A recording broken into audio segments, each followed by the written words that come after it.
Fala aí pessoal, sejam bem-vindos a mais uma aula de PCP e hoje eu quero mostrar para vocês, tirar algumas dúvidas sobre o assunto que a gente viu na aula passada, o padrão de contagem.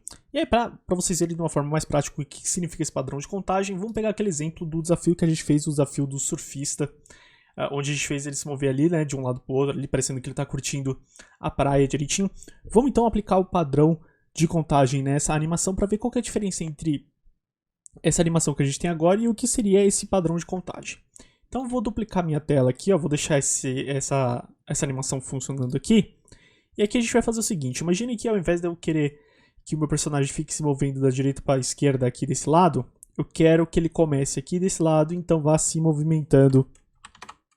Ele começa aqui, ó, do lado esquerdo e vá se movimentando aqui para a direita, como se ele estivesse andando pela nuvem, como se ele estivesse andando pela onda, tá bom? Então a primeira coisa que a gente vai fazer aqui é o seguinte, a gente tem que ver a posição inicial do nosso surfista, e aí a gente vai ver aqui que a posição dele X aqui, ó, fica entre 100 e 200. Então a primeira modificação que eu vou fazer aqui é fazer com que ele comece aqui na posição 100, que foi o que a gente deixou, e a posição Y a gente deixou 250, então vamos colocar 250 aqui.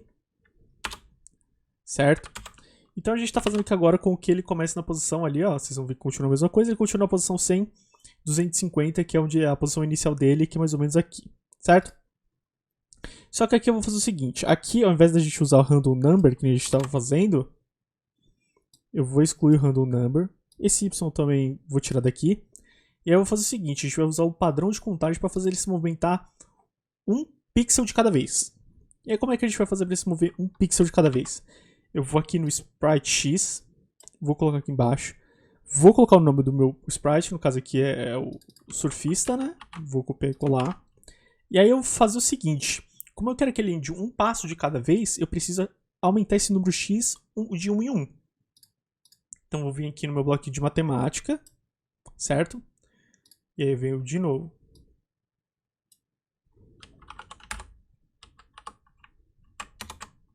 Aqui. Vou pegar o valor que eu tenho do surfista e vou acrescentar 1. Ou seja, vamos pensar juntos aqui. Se ele começa no 200, que é, né, que foi o que a gente colocou aqui, ó. Não, desculpa, ele começa no 100. Então ele começa no X100. A primeira vez que ele vai passar na Draw Loop, ele vai ficar com quanto aqui? 101. Aí a Draw Loop vai chegar ali no Draw Sprites e vai começar de novo. Aí passou a segunda vez. Quanto é que eu tenho aqui? 101. Mais 1, 102. E assim por diante. E aí, gente, a gente consegue monitorar isso com uma ferramenta aqui do CodeOrg chamada Watchers, que foi algo que eu vi que vocês pularam nas explicações, que é exatamente esse campo aqui do lado. Vejam só como funciona esse Watcher aqui. Eu posso colocar valores que eu quero ir monitorando o número dele. Então, por exemplo, se eu quiser monitorar o valor do surfista, eu posso colocar ele aqui. Aí vejo que agora ele mostrou como undefined, ou seja, indefinido ainda, ele não sabe qual que é o valor. Mas assim que eu começo a rodar minha animação, vejam que, ó, ele vai mudando o número. Deixa eu tirar meu rostinho aqui, ó. Ele vai mudando o número aqui, enquanto o personagem vai se movendo aqui. Então, se eu parar exatamente agora e perguntar qual que é a posição X do personagem, vocês vão saber que é 100, ó, no caso aqui 186, 189 e assim por diante. Estão vendo que ele está se movimentando aqui? Então, o que a gente fez? Ele está se movimentando um passo de cada vez, a cada vez que a Draw Loop vai passando. E aí vocês precisam lembrar que a gente está usando aqui, né, 5 frames por segundo, por isso que ele está andando numa velocidade tão devagarinho, tá? Aqui, por exemplo, eu poderia aumentar o número do passo dele, ao invés de ser em 1 em 1, eu poderia colocar de 2 em 2, 3 em 3, ou aqui no caso eu também posso mudar o número de frames por segundo, né, porque aí eu desenho mais coisas por segundo. E aí vocês vão ver que, ó, essa contagem vai indo bem mais rápido. E o nosso personagem, consequentemente, também. Certo? Então, vamos resumir aqui o que a gente fez. Vejam só ó, a comparação entre o desenho que a gente tinha e o desenho que a gente tem agora. Em termos de realismo, eu diria que esse aqui tá um pouco mais realista, né? Porque ninguém pegaria esse mar tão tranquilo aqui. Mas vocês entenderam o que eu quis dizer, certo? E aí, então, só pra gente fazer um resumo aí do que a gente fez agora... Vamos puxar o nosso caderno aqui e vamos pensar o seguinte. Então, como é que funciona a Draw Loop? O que a gente viu de interessante? Bom, a gente tem ali, né, que o nosso plano cartesiano é dividido em dois eixos. Qual é o nome do eixo horizontal? Isso aí é o x, e o do vertical é o y, certo? E aí o que a gente viu, o que a gente aprendeu também? Que aqui esse ponto inicial é o 0, 0, certo? O 0 no x e o 0 no y. E aqui ele vai até o ponto 400, 400, né? Que é mais ou menos aqui, ó. Vamos desenhar aqui.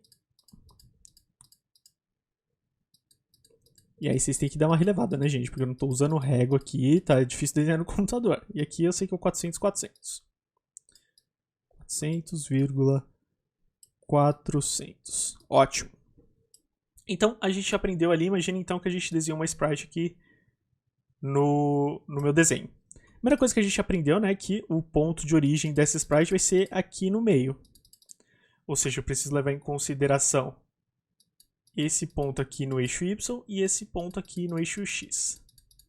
Aqui, gente, vou fazer um estimativo. Vamos imaginar que aqui é o valor 50 no X. E que poderia ser o quê? Se aqui é 400, aqui seriam uns 200 no Y. Então, se eu perguntasse ali qual que é o ponto inicial, vocês me falariam, ah, esse sprite, né, ela tá na posição 50, 200. E aí, se eu falo para vocês, então, como é que eu faço usando o padrão de contagem para mover a figura aqui do lado esquerdo para o lado direito de uma animação de forma suave? A gente tem que usar o padrão de contagem. E aí, o que a gente teria que fazer, então?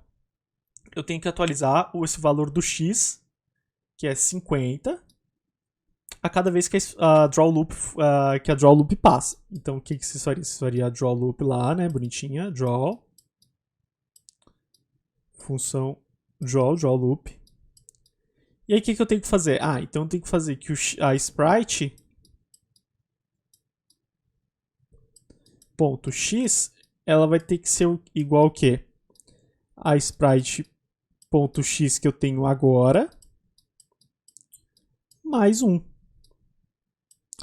Então, fazendo uma simples simulação, o que a gente teria, né? Aí aqui a gente sabe que isso aqui ele vai se repetindo, certo? Então, o que eu teria a primeira vez? Eu tenho que a primeira vez a minha sprite x vai ser igual a 50. A primeira vez que ele vai passar no draw loop, ele vai ficar com quanto? 51. Na segunda vez, ele vai ficar com quanto? 52. Na terceira vez, ele vai ficar com quanto? Ah, ele vai ver aqui, ó. A minha x tem que ser o valor que eu tenho agora, então ele sabe que vai ser 52, mais 1, que vai ser igual a 53. E assim por diante, até que ele vai chegar no canto da nossa tela, né, que a gente quer, que seria esse cantinho aqui. Isso significa que ele vai parar nesse ponto aqui quando eu quero? Da maneira que a gente fez o código, ainda não, ele não vai parar, né? Ele continuaria andando.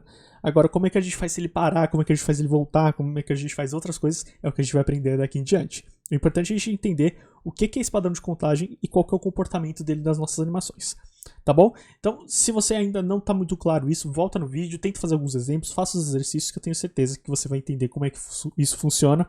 E isso vai ser muito importante para daqui da frente a gente fazer animações ainda mais complexas, fazer esses quadrados, essas sprites se movimentarem de forma mais maluca dentro da tela. Tá bom? Então a gente se vê no próximo vídeo, um abraço e até mais.